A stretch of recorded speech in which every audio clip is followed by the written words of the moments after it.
Mina olen Oliver Orumets. Mina töötan Eesti liikluskindlustuse fondis ja Eesti kindlustusseltside liidus juristina ja suur osa minu tööst on lepitada. Mina lepitan kindlustusandjaid ja kindlustusvõtjaid ning vaidluste lahendamisega tegelesin ka varem kohtus töötades ja nüüd viimased 4 aastat olen ma siin LKF-is ja EKSL-is lepitanud.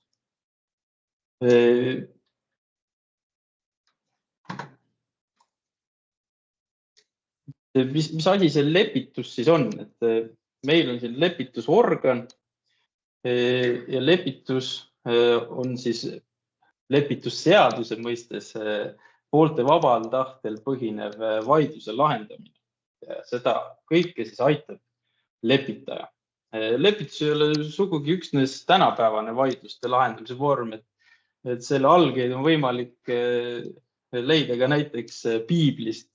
Et parima näitena võin tuua kuningas Salomoni, kes siis võttis lepitaja rolli 2 naise vahelises vaidluses.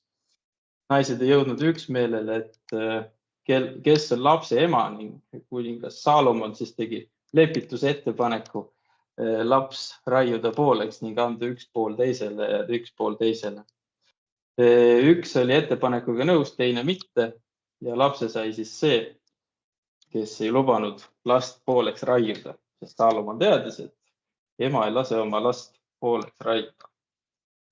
Tuleb tõdeda, et sellest ajast on lepitus arenenud ning nii traagilisi ja karme võtteid lepitusse tulles kartma ei pea. Küll aga on lepitusel omane, et oma nõudmistest teevad pooled rahu saavutamise nimel järeleandmisi.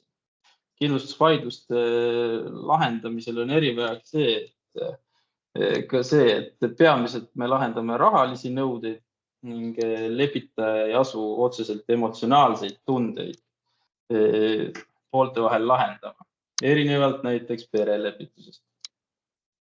Siis Eesti kindlustusandjatega vaidluste puhul on kõik kindlustusandjad, kes Eestis tegutsevad, andnud nõusoleku meie lepitusorganis lepitusmenetluses osaleda. Seega, kui te ühistul või teil endal on tekkinud vaidlus mõne kindlustusandjaga, see on igati soovitatav enne kohtusse pöördumist püüda vaidlus lahendada meie lepitusorganis. Lepitusmenetlus on teie jaoks tasuta teenus ning läbi ajaloo ligi 60% vaidlustest lahenevad ka kokkuleppega. Näiteks eelmisel aastal lõppes 341 lahendatud vaidlusest 200 kokkuleppega. Seega on küllaltki suur tõenäosus, et kui te oma mure ja vaidlusega lepitusorganisse pöördute, et siit ka see vaidlus lahenduse saab. Praktikas olen laialt näinud levinud petliku arusaam, et oodatakse lepitajalt justkui kohtumõistmist ning vaidluse üle otsustamist, aga lepitaja ei saa paraku kumbagi poolt kohustada mingitel tingimustel kokkuleppeid sõlmima. Küll aga saab anda erapooletu hinnangu, selgitada ja teha ettepaneku, mis üldiselt ka siiski menetlusosalistele mõjub. Natuke räägin ka meie lepitusorganist, et meie lepitusorgan koosneb kui 2 kehast tegelikult, et üks on siis liikluskindlustuse lepitusorgan, kus lahendatakse liikluskindlustuse lepingust tulenevad nõuded. Siin ma tõin ka näite, et kui auto sõidab kortermajale otsa, siis on tegu liikluskindlustuse juhtumiga ning siis see liikluskindlustusandja peab need kahjud hüvitama. Sellisel juhul vahendatakse selline võimalik vaidlus siis selles organis ning teises kindlustuse lepitusorganis siis lahendatakse kõiki teistest võimalikest kindlustuslepingutest tulenevad vaidlused. Näidetena kodukindlustus, kaskokindlustus, reisikindlustus ja nii edasi. Kõik vabatahtlikud kindlustusleping. Meil on 20 õiguseteaduse taustaga kogenud lepitajad, kes on võimelised toetama teid mis tahes kindlustusvaidluse lahendamisel. Nende hulgas vandeadvokaate, kohtunikke, kindlustusseltside juriste. Pädevusest puudust ei ole. Mis siis teha, kui tõesti ei saa kindlustusandja otsusega nõustuda? Tihti saan telefonikõnesid inimestelt, sealhulgas ka korteriühistutelt, et mis ma nüüd teen.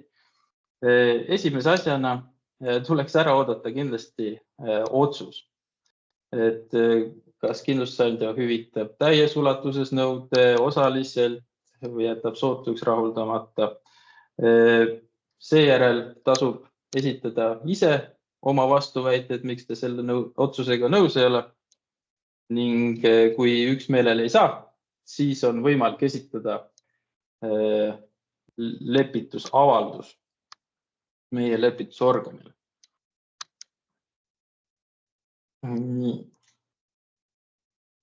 Kui olete lepitusavalduse esitanud, siis küsime me kindlustusseltsilt seisukoha ja määratakse vaidlust lahendama lepitaja. Lühidalt panen ka siia slaididesse kirja, et kuidas see lepitusavalduse esitamine käib. Meie lepitusavalduse blankett on meie kodulehel saadav. Täidate selle ära, lisate kõik võimaliku materjali, mis sinna vaidluse juures, mis selle vaidluse juures võiks olla relevant, pildid, poolte seisukohad, kindlustuspoliis ja nii edasi. Ning tuleks ka selgelt formuleerida oma nõue, mida te kindlustusandjalt soovite. Pelgalt sellest ei piisa, et teatada, et ma ei ole kindlustusandja otsusega nõus, vaid et oleks mõistlik kirjutada sinna, et näiteks, et soovin katuse taastamise hüvitisena 30 000 eurot. Kindlustusandja oli valmis hüvitama 15 000 eurot.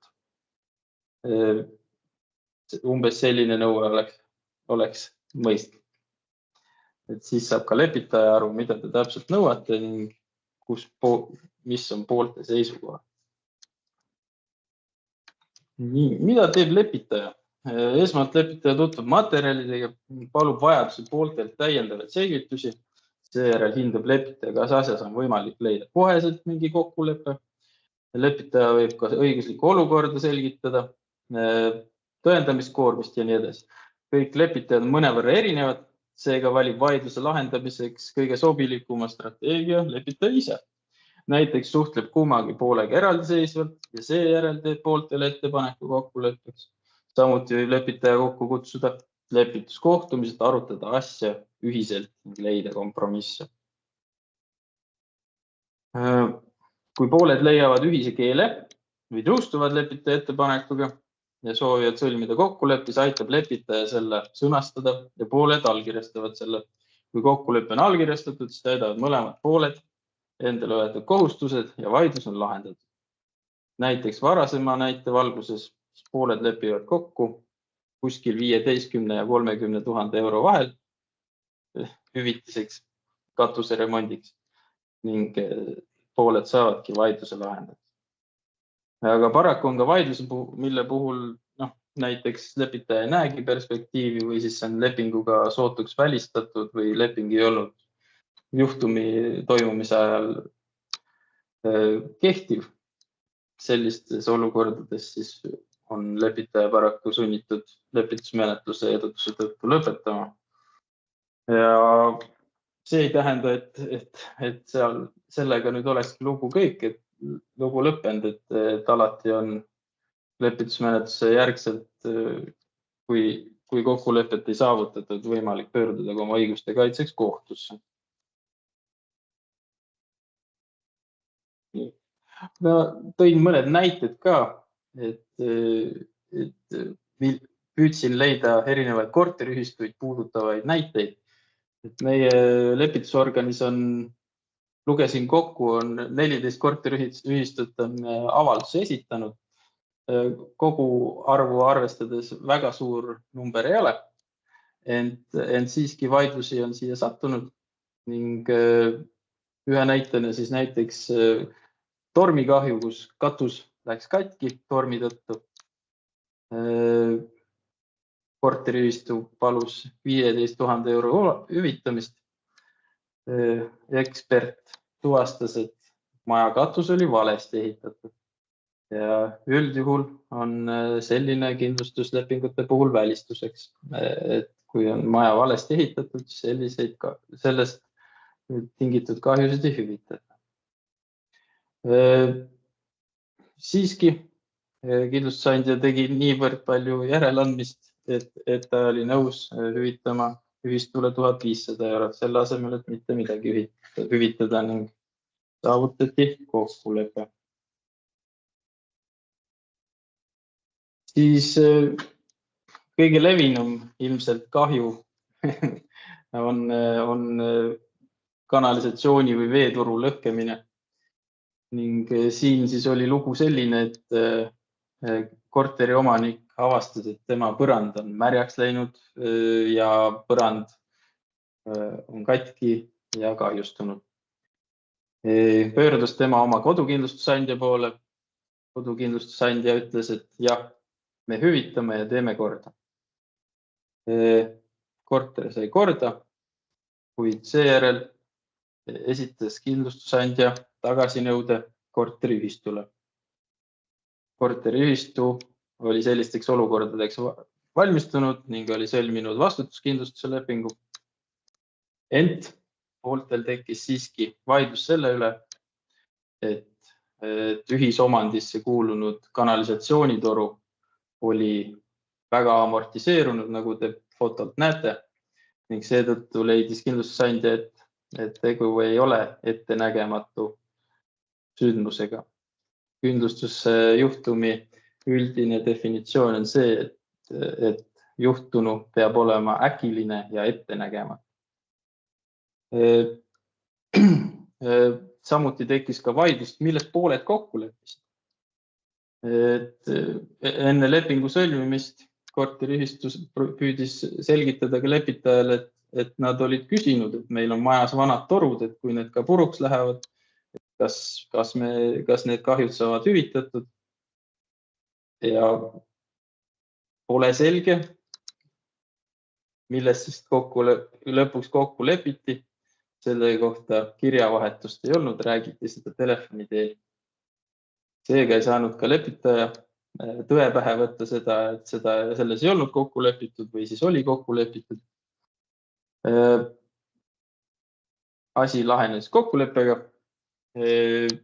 Pooles ulatuses siis ikkagi kindlustusandja selle tagasinõude korteriühistu eest maksis. Nii, siis üks liikluskindlustuse näide ka, et auto tagurdaski majal otsa, katkine auto, katkine sein ja kindlustusandja oli valmis selle kahju hüvitama. Paraku aga ehitaja, kes lubas selle korda teha, ei ilmunud kohale, kuude möödudes ikka ilmunud kohale. Korteriühistu võttis asja enda kätte ning tellis teise ehitaja, kes aga esitas poole suurema arve. Sellega aga kindlustusandja nõus ei olnud, sest et see jäi kooskõlastamata kindlustusandjaga. Antud asjas paraku kokkuleppeni ei jõutudki. Summade erinevus oli niivõrd suur. Seega selle näite puhul tasub kindlustusandjaga, kellel on hüvitamise kohustus, läbi rääkida enne, kui mingisugused ehitus- või parandustööd tellida. Võib hiljem viia mingisuguse vaidluseni. Ja need slaidid pannakse pärast üles ka, et sealt siis näete, selle lingi kaudu saate ise ka uurida, et mis asi see lepitus täpsemalt veel on ja ma kõigest ei jõua täna õhtul rääkida.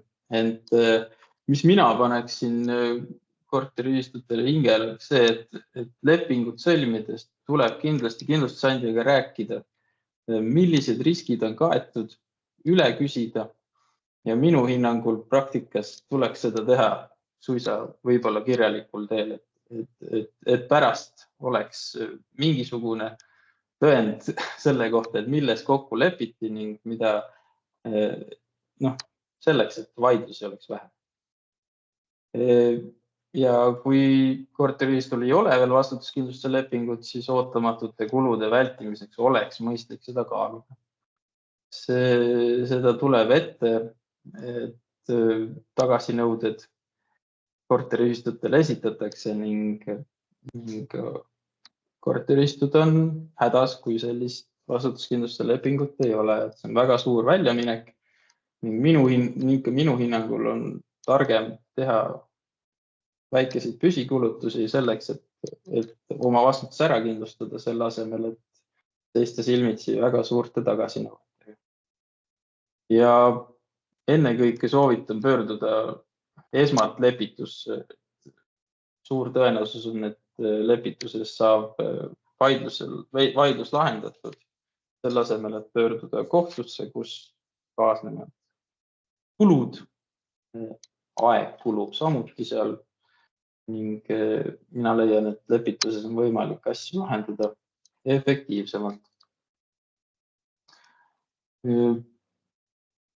Jah, ma väga pikalt rohkem aega ei hakkagi võtma, et ma olen lõpetanud ja kui kellelgi on küsimusi lepituste vaidluste kohta, siis palun küsige.